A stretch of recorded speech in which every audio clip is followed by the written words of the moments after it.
আসসালামু আলাইকুম। নূর প্যারাডাইস সিটির সকল পরিবারকে জানাই আন্তরিক মোবারকবাদ।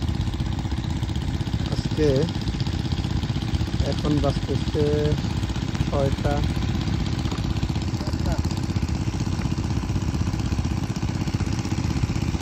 এখন বাজতেছে 5:55 অর্থাৎ 6টা। আমরা আমাদের প্রজেক্টের পানি সেচা নিয়ে কার্যক্রম চলতেছে। মশা মাছির জন্য আমরা আগুন ধরাই দিচ্ছি। আমাদের সাথে আছে আমাদের সিরাজ ভাই, আছে ফরিদ ভাই, আমি নাসির। এদিকে আমাদের ট্রলার ইমরান আছে।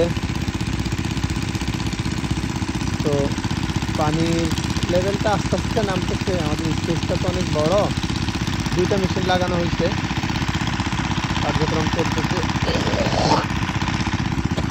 কাউর যদি মনে চায় আপনারা আসেন, আমাদের সাথে থাকেন, আমরা আপনাদের অপেক্ষায় আছি। কিছুক্ষণ পরে অর্থাৎ রাত্রে 1টা থেকে 12টা থেকে 1টার ভিতরে আমরা খিচুড়ি রান্না শুরু করব। যদি আপনারা আমাদের সাথে অংশগ্রহণ করতে চান, খেতে চান, আসেন, মজা পাবেন। ভালো থাকেন, সুস্থ থাকেন, সবার সুস্বাস্থ্য কামনা করছি। আল্লাহ হাফেজ, আসসালামু আলাইকুম।